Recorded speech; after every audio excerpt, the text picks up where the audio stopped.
Good evening students. GIC lecture का exam बहुत नजदीक आ गया है, तो ये इम्पोर्टेंट है कि उससे जुड़े हुए कुछ महत्वपूर्ण टॉपिक्स पर हम ध्यान दें। और आज की वीडियो में मैं आपको बताऊंगी कि जीआईसी लेक्चरर में आपको किन किन टॉपिक्स पर ज़्यादा ध्यान देना है और इसकी स्ट्रैटेजी आपकी कैसी होनी है। तो लास्ट के कुछ दिनों की तैयारी किस तरीके से आपको करनी है वो इस वीडियो से मैं आपको बताऊंगी। This is my information. This is my biodata. I'm Dr. Shipra Srivastav. I'm PhD in economics student and I'm UGC NET qualified. And I have teaching experience of 8 years. And this is my mobile number 7891851566. And student मेरे द्वारा UGC NET और PGT की classes ली जाती है। साथ ही साथ मेरे द्वारा UPSC एंड स्टेट सर्विसेज की क्लासेस भी ली जाती हैं। तो आपको इसमें अभी एडमिशन चल रहा है स्टूडेंट, जो आगे आने वाला यूपीएससी का एग्जाम है या पीजीटी का एग्जाम है उसके लिए आप लोग कोर्स ज्वाइन कर सकते हैं। ठीक है, तो student this is my mobile number, you can message me on this number, this is 7891851566। तो देखिए स्टूडेंट, सबसे पहले हम चलेंगे टॉपिक्स की ओर। कुल मिलाकर के जीआईसी में आपको 7 पेपर्स पढ़ने हैं। जीआईसी लेक्चरर के अगर हम सिलेबस की बात करते हैं तो कुल मिलाकर के आपको इसमें 7 पेपर्स पढ़ने हैं। सबसे पहला पेपर जो है वो माइक्रो इकोनॉमिक्स का है, राइट। अब देखो, माइक्रो इकोनॉमिक्स के पेपर में बहुत ही कम सिलेबस है, इसका बहुत ज्यादा सिलेबस नहीं दिया है। सबसे पहले तो आपको उपभोक्ता संतुलन पर ध्यान देना। तो जो महत्वपूर्ण टॉपिक है वो मैं आपको बताती हूँ, जिस पर आपको ज्यादा ध्यान देना चाहिए, खासकर इंडिफरेंस कर्व या अनाधिमान वक्र। अनाधिमान वक्र के साथ बजट रेखा। बजट रेखा क्या है, बजट रेखा का फॉर्मूला क्या है, बेसिकली इसमें आपको फॉर्मूला ध्यान दीजिएगा। फॉर्मूला बेस्ड बहुत सारे सवाल आ जाते हैं।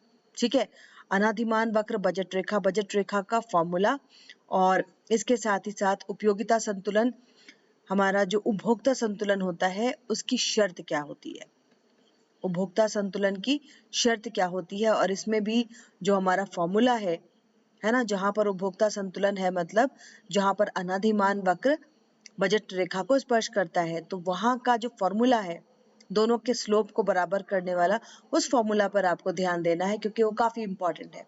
ठीक है, उसके आगे अगर हम बड़े स्टूडेंट, तो इसमें आपको कार्डिनल ऑर्डिनल अप्रोचेस हैं, इंडिफरेंस कर्व है, थियरी ऑफ प्रोडक्शन। ठीक है, तो उपभोक्ता कंजम्पशन के चैप्टर से अनाधिमान वक्र, बजट रेखा और उपभोक्ता संतुलन का जो फॉर्मूला है उस पर ध्यान दीजिएगा। उसके बाद सेकंड सेगमेंट में आपका आ जाता है प्रोडक्शन या उत्पादन। उत्पादन में देखो लॉ ऑफ वेरिएबल प्रोपोर्शन, इस पर बहुत ज्यादा ध्यान देने की जरूरत है ना। लॉ ऑफ वेरिएबल प्रोपोर्शन से बहुत सारे सवाल देखे जाते हैं कि प्रथम स्टेज, सेकेंड स्टेज और थर्ड में किस तरीके से उत्पादन रेखाएं बदलती हैं। तो लॉ ऑफ वेरिएबल प्रोपोर्शन को जरूर पढ़िएगा। लॉ ऑफ वेरिएबल प्रोपोर्शन के साथ साथ लॉ ऑफ वेरिएबल प्रोपोर्शन में स्टूडेंट सबसे इंपॉर्टेंट होता है कि आप उसके ग्राफ को ध्यान दीजिए। ठीक है, ग्राफ पर ध्यान दीजिए कि फर्स्ट स्टेज में किस तरीके से औसत उत्पादकता बदलती है, सीमांत उत्पादकता बदलती है, सेकेंड स्टेज में किस तरीके से परिवर्तन होता है और थर्ड स्टेज में किस तरीके से परिवर्तन होता है। ठीक है, और इसके साथ ही student Cobb Douglas production function की जो विशेषताएं हैं उस पर ध्यान दे दीजिए। कॉप डगलस प्रोडक्शन फंक्शन बहुत ही इंपॉर्टेंट होता है और बहुत ही सिंपल भी है ना, कि अगर वृद्धिमान प्रतिफल है तो कॉप डगलस प्रोडक्शन फंक्शन का फॉर्मूला क्या होगा, अगर ह्रासमान है तब क्या होगा, और अगर स्थिर पैमाने का प्रतिफल है तब क्या होगा। तो कॉप डगलस प्रोडक्शन फंक्शन की जो विशेषता है उस पर ध्यान देना जरूरी है। इसके बाद स्टूडेंट लॉ ऑफ रिटर्न है, रिटर्न टू स्केल है, साथ ही साथ कॉस्ट से देखो कुछ न्यूमेरिकल्स आ जाते हैं, लागत से कुछ ना कुछ मैथ जरूर आता है। तो औसत लागत कैसे निकालते हैं, है ना, सीमांत लागत कैसे निकालते हैं, इन सभी के फॉर्मूले पर ध्यान दीजिएगा और सॉल्व कैसे करते हैं। सीमांत लागत निकालने के लिए हम अवकलन यूज करते हैं, राइट। इसके बाद आपको बाजार पढ़ना है, तो बाजार में देखो आपको ज्यादा टाइप्स नहीं दिए गए हैं, है ना, बहुत कम पूछा गया है। पूर्ण प्रतियोगिता का बाजार पूछा गया है, ठीक है, मोनोपोली पूछी गई है और मोनोपोलिस्टिक कंपटीशन, मात्र 3 बाजार मेंशन किए हुए हैं। तो देखो स्टूडेंट, मैं अपने सारे स्टूडेंट को बताती हूँ कि मार्केट पढ़ने का बहुत ही इजी ट्रिक होता है। तीनों मार्केट को इकट्ठा पढ़िए। पूर्ण प्रतियोगिता क्या है, कीमत रेखा दी गई होती है, ठीक है। संतुलन कहाँ पर होता है, पूर्ण प्रतियोगिता के बाजार में संतुलन कहाँ पर होता है, एकाधिकार में संतुलन कहाँ पर होता है, और एकाधिकारात्मक प्रतियोगिता होती है तब संतुलन कहाँ पर होता है। तो सेकेंड और थर्ड, इन तीनों को ध्यान दीजिएगा। एकाधिकार के बाजार में आपको एकाधिकार और एकाधिकारात्मक प्रतियोगिता, तो ये जो सिलेबस है काफी इजी है क्योंकि इसमें ज्यादा मार्केट नहीं पढ़ना। एकाधिकारात्मक प्रतियोगिता का मार्केट, इन तीनों मार्केट में संतुलन देख लीजिएगा। इन तीनों मार्केट में संतुलन किस तरीके से होता है, और तीनों मार्केट के ग्राफ पर ध्यान दीजिएगा। माइक्रो इकोनॉमिक्स में अगर आपने ग्राफ पर ध्यान दे दिया तो 80% आपके प्रॉब्लम सॉल्व हो जाते हैं, ठीक है।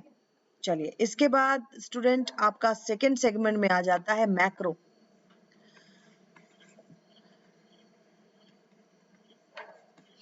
मैक्रो इकोनॉमिक्स में देखो ज्यादा सवाल किससे आते हैं, राष्ट्रीय आय। राष्ट्रीय आय से स्टूडेंट क्या पूछा जाता है, कौन सी चीज को, कौन सी इनकम को राष्ट्रीय आय में शामिल करते हैं नहीं करते हैं, ये कॉन्सेप्ट क्लियर रहना है। तो यहाँ पर बस इतना ध्यान देना कि जो भी इनकम मेहनत करके कमाया गया है उन सभी को शामिल करना, और जो मेहनत करके नहीं कमाया गया उसको शामिल नहीं करना है, ठीक है। राष्ट्रीय आय के बाद हमारा जो सेकंड बहुत ही इंपॉर्टेंट सेगमेंट होता है वो होता है उपभोग फलन। उपभोग फलन में हमेशा पूछा जाता है कीन्स का उपभोग फलन, ड्यूजनबेरी का, कीन्स और कीन्सोपरंत, ठीक है। तो ये बहुत ही इंपॉर्टेंट चैप्टर है, theory of consumption and investment, ठीक है। निवेश के जो सिद्धांत हैं, निवेश के सिद्धांत में निवेश कितने प्रकार का होता है, निवेश 2 तरीके का होता है, स्वायत्त निवेश और प्रेरित निवेश, तो उसको हम कब करते हैं। और एक चीज और ध्यान दीजिएगा, निवेश का जो सिद्धांत, निवेश किस पर निर्भर करता है, पूंजी की सीमांत उत्पादकता पर और बाजार में जो मार्केट प्राइस रहता है उस पर, इंटरेस्ट रेट पर। तो इन दोनों पर ध्यान दीजिएगा कि इन दोनों में क्या संबंध है ना। निवेश बढ़ने का क्या मतलब है, घटने का क्या मतलब है। तो खासकर निवेश फलन और उपभोग फलन, इन दोनों से सवाल बहुत आते हैं। और उपभोग में भी कीन्सोपरांत, इस पर ध्यान दीजिएगा, कीन्सोपरांत से ज्यादा सवाल पूछे जाते हैं, ठीक है। फोर्थ सेगमेंट में इसमें आ जाता है व्यापार चक्र। देखो, व्यापार चक्र में आपको स्पेसिफिकली नहीं बताया गया है कि कौन सा व्यापार चक्र पढ़ना है, कौन सा ट्रेड साइकिल पढ़ना है, लेकिन जितने भी ट्रेड साइकिल हैं सबको पढ़ लीजिए। सैमुएल्सन का भी पढ़ लीजिए, हिक्स का भी पढ़ लीजिए, है ना। तो जब जहां पर कोई बात मेंशन नहीं की हुई होती है तो सभी को पढ़ लेना चाहिए। तो इसमें आपको व्यापार चक्र करना है, और मुद्रास्फीति, इन्फ्लेशन से भी सवाल आते हैं। इन्फ्लेशन के सवाल बहुत ज्यादा मुश्किल नहीं होते हैं। खासकर ध्यान दीजिएगा मैक्रो में उपभोग फलन पर, निवेश फलन पर, इससे काफी कॉन्सेप्चुअल सवाल उठाए जाते हैं। थर्ड सेगमेंट है आपका स्टूडेंट मुद्रा एवं बैंकिंग। मुद्रा एवं बैंकिंग, मुद्रा एवं बैंकिंग में सबसे इंपॉर्टेंट है स्टूडेंट मौद्रिक नीति, ठीक है। मौद्रिक नीति को बहुत अच्छे से पढ़ लेना, सबसे इंपॉर्टेंट यही है मौद्रिक नीति। मौद्रिक नीति के कितने तरह के औजार है, क्वांटिटेटिव और क्वालिटेटिव औजार क्या है, और मार्केट में किस तरीके से आरबीआई इन दोनों औजार से मार्केट को ठीक करता है। Repo rate, reverse repo rate, bank rate, इन सबको बढ़ाने का क्या प्रभाव पड़ता है, घटाने का क्या प्रभाव पड़ता है, ठीक है। तो बेसिकली आपको ये पढ़ना है। Concept and function of money, मुद्रा की पूर्ति।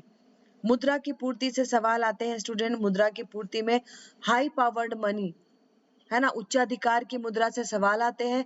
उच्चाधिकार की मुद्रा किसे कहते हैं, बैंक क्रेडिट क्रिएट कैसे करती है, राइट। तो ये सारे आपको सवाल है। और थियरी ऑफ मनी में फिशर एंड कैम्ब्रिज का अप्रोच है। देखो स्टूडेंट, इसमें जो सबसे इम्पोर्टेंट है मैंने आपको बताया, इसमें सबसे इम्पोर्टेंट आपको मौद्रिक नीति है और मुद्रा की पूर्ति है। इन दोनों पर थोड़ा ज्यादा ध्यान दीजिएगा। फोर्थ सेगमेंट हमारा आ जाता है पब्लिक फाइनेंस, लोक वित्त। लोक वित्त में आप लोगों को बहुत सारी चीजें पढ़नी है, सरकार की क्या भूमिका है ना। और इसमें करारोपण पर ध्यान दे दीजिएगा। करारोपण से सवाल उठाए जाते हैं, direct tax, indirect tax, GST, इन सभी से सवाल आते हैं। और करारोपण में स्टूडेंट सबसे इंपॉर्टेंट सवाल आता है कर भार और कर विवर्तन से। ठीक है, कॉन्सेप्चुअल टॉपिक है ये, इसमें कॉन्सेप्ट पर ध्यान देना। कर भार का निर्धारण कैसे होता है, ठीक है, और इसको मांग की लोच के साथ जोड़ करके पढ़िएगा कि मांग की लोच किस तरह की होती है, तो कर भार किस पर ज्यादा पड़ता है ना। एक चैप्टर है इसका, कर भार कर विवर्तन, उसको हम मांग की लोच के साथ जोड़ करके पढ़ते हैं कि मांग की लोच अगर ज्यादा लोचदार है तो कर भार किस पे पड़ेगा। इस टॉपिक से सवाल बहुत ज्यादा उठाए जाते हैं और काफी कॉन्सेप्चुअल सवाल इसे देखे गए हैं। और इसके अलावा जो सरकार का बजट है 2021 वाला बजट, उसको एक बार रिवाइज कर लीजिएगा। मेरे द्वारा इस पर वीडियो बना करके डाला गया है, जिसका लिंक मैं आपको शेयर कर दूंगी। तो बजट 2021 को आप थोड़ा सा ध्यान दे देंगे। और इसके साथ ही साथ स्टूडेंट, राजकोषीय नीति, राजकोषीय नीति से संबंधित बहुत सवाल आते हैं। और खासकर राजकोषीय नीति में आप लोग अभी समुद्दीपन नीति पर ध्यान दीजिएगा। पंप प्राइमिंग, क्योंकि करंट अफेयर का भी हिस्सा है। अभी पंप प्राइमिंग के लिए कहा गया था आरबीआई को कि आप नए नोट छाप करके अर्थव्यवस्था का मुद्रीकरण कीजिए।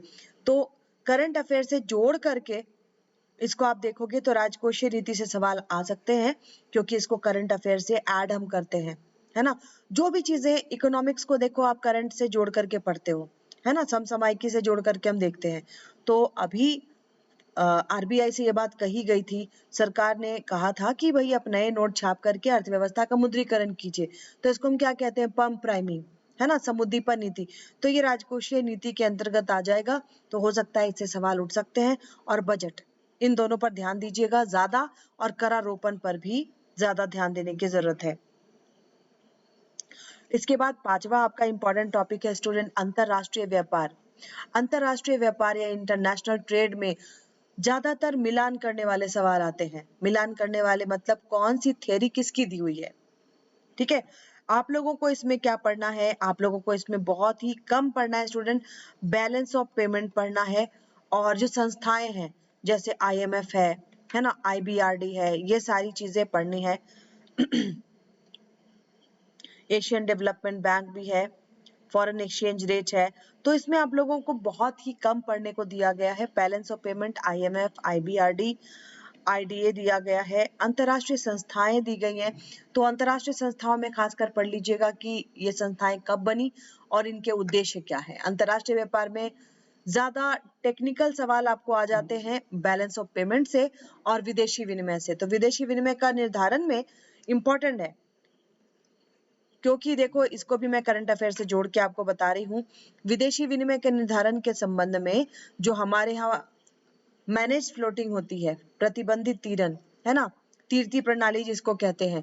तो ये अभी कोविड-19 के दौरान हमारे यहाँ यह सिस्टम यूज किया जा रहा था। तो यूएसए ने हमें कहा कि India is a currency manipulator. तो देखो ये बात अभी करंट अफेयर में भी थी। तो विदेशी विनिमय, ये चैप्टर इंपॉर्टेंट हो जाता है, इससे सवाल आपको आ सकते हैं। 6 नंबर पे स्टूडेंट, भारतीय अर्थव्यवस्था। भारतीय अर्थव्यवस्था, अब देखो ये करंट का टॉपिक है, इसमें आपको समझ नहीं आएगा कि ये हमें इकोनॉमिक्स का टॉपिक दिया जा रहा है या करंट का टॉपिक दिया जा रहा है, क्योंकि भारतीय अर्थव्यवस्था के जो टॉपिक्स होते हैं वो करंट अफेयर के टॉपिक से मिलते जुलते होते हैं। इसमें देखो आपको ज्यादा नहीं पढ़ना है, आपको बेसिक फीचर पढ़ना है कि अर्थव्यवस्था की विशेषता क्या है। बेसिक फीचर, अर्थव्यवस्था की विशेषता आपको पढ़नी है। और इसके साथ ही साथ स्टूडेंट, रिसोर्स मोबिलाइजेशन, कृषि पर ध्यान दीजिएगा। खासकर कृषि पर इसलिए ध्यान दीजिएगा क्योंकि फार्म बिल लाया गया था और फार्म बिल आपका करंट अफेयर का टॉपिक हो जाता है। तो फार्म बिल में जहां जहां पर जैसे एमएसपी पर विवाद चला, तो एमएसपी पर जरूर ध्यान दीजिएगा। है ना। न्यूनतम समर्थन मूल्य क्या होता है, किसके द्वारा बनाया जाता है, कब शुरुआत की गई, सीएससीपी की शुरुआत कब की गई, कितने खाद्यान्न के लिए एमएसपी घोषित की जाती है, ये सारी चीजें जरूर देखिएगा, क्योंकि कृषि जो है इस पूरे साल सबसे इम्पोर्टेंट टॉपिक रहा है। ठीक है, कृषि में एमएसपी को आपको ध्यान देना है, और उद्योग में स्टूडेंट सबसे इम्पोर्टेंट उद्योग भी आप लोगों को पढ़ना है। उद्योग में industrial reform and industrial growth आपको पढ़ना है। तो देखो, उद्योग को भी आप करंट अफेयर से जोड़ करके पढ़ना, क्योंकि अभी विनिवेश पर बहुत ज्यादा बात चल रही थी, है ना। एक एलआईसी कंपनी और आईडीबीआई, इन दोनों के विनिवेश की भी बात चल रही थी, एयर इंडिया की भी बात चल रही थी। तो विनिवेश बहुत इंपॉर्टेंट टॉपिक है। और कुछ टॉपिक ऐसे पूछे जाते हैं जैसे मिनी रत्न कितने हैं, महारत्न कितने हैं, कौन सा सार्वजनिक उद्यम है जो मिनी रत्न में नहीं आता। इस तरीके के सवाल ज्यादा आजकल देखे जा रहे हैं, ट्रेंड में है, तो इनको देखिएगा, है ना। और उद्योग के साथ साथ स्टूडेंट पब्लिक सेक्टर अंडरटेकिंग एक अलग सा चैप्टर है आपका, सार्वजनिक उद्यम। तो मिनी रत्न, महारत्न, इन सबको आप ध्यान से देखिएगा। ठीक है, इसके बाद 7 नंबर पे आ जाता है सांख्यिकी। देखो स्टूडेंट, सबसे अच्छी बात है कि आपको सांख्यिकी में सिर्फ सांख्यिकी पढ़ना है, इकोनोमेट्रिक्स नहीं दिया हुआ है और मैथमेटिकल इकोनॉमिक्स नहीं दिया हुआ है। तो इकोनोमेट्रिक्स बहुत ही इजी है, इसमें आप सारे फॉर्मूलाज को लिख लीजिए। कुछ तो फॉर्मूला पूछे जाते हैं और कुछ छोटे छोटे मैथ पूछे जाते हैं। सबसे इंपॉर्टेंट टॉपिक इसमें होता है माध्य माध्यिका बहुलक। इन तीनों में क्या संबंध है, इसको जरूर पढ़ना। ये काफी ट्रेंड में रहता है ये क्वेश्चन, माध्य माध्यिका बहुलक में क्या संबंध है। इन तीनों के संबंध से रिलेटेड सवाल आपको पूछे जाते हैं, और इनके गुण और अवगुण क्या है ना। मेजर्स ऑफ सेंट्रल टेंडेंसी आपको पूछा गया है, तो इनके गुण, माध्य माध्यिका बहुलक के गुण और अवगुण, इस पर ध्यान दीजिएगा, इनकी विशेषता पर ध्यान दीजिएगा। ठीक है, और इसके अलावा स्टूडेंट आपको सैम्पलिंग चैप्टर भी पढ़ना है, प्रतिदर्श। तो सैम्पलिंग के प्रकार, कितने प्रकार की सैम्पलिंग होती है, खासकर जितने भी सूत्र हैं सांख्यिकी में, जितना भी फॉर्मूला दिया गया, सारे फॉर्मूलाज को कर लीजिए, और इन सभी का जितने भी चैप्टर्स हैं, चाहे कोरिलेशन हो, रिग्रेशन हो, फॉर्मूलाज कर लीजिए, और सेंट्रल टेंडेंसी के माध्य माध्यिका बहुलक जो भी है उनके गुण और अवगुण आपको ध्यान से पढ़ने हैं। ठीक है, तो स्टूडेंट सबसे इंपॉर्टेंट बात है कि एग्जाम जैसे ही नजदीक आता है, अब थॉरो पढ़ने का टाइम चला गया। आप माइक्रो में ग्राफ पे कमांड कीजिए, थोड़ा सा मैथ देख लीजिए, अवकलन वाला जो मैथ होता है वो देख लीजिए। मैक्रो इकोनॉमिक्स में उपभोग फलन, कीन्स और कीन्सोपरांत और निवेश फलन, इन पर ज्यादा ध्यान दीजिए। पब्लिक फाइनेंस में टैक्सेशन चैप्टर पर ध्यान दे दीजिए, टैक्सेशन चैप्टर बहुत जरूरी है, वो आता ही आता है, और राजकोषीय नीति। मनी एंड बैंकिंग में मौद्रिक नीति पर बहुत ज्यादा ध्यान देना है। एंड स्टूडेंट, अभी एग्जाम के पिछले 6-7 महीने के जो भी इकोनॉमिक्स के करंट अफेयर हैं, उनको रिवाइज करते रहिए। मेरे द्वारा आप लोगों के लिए सीरीज भी शुरू की गई है, तो उसको मैं लगातार अभी आप लोगों के लिए लाती रहूंगी, उसको भी आप जरूर फॉलो कीजिए। And all the very best. Exam के लास्ट में बिल्कुल पैनिक नहीं करना, जितना मैंने बोला है उतना रिवीजन तो जरूर करना, उससे ज्यादा भी करना। ठीक है, चलिए, all the best, thank you so much.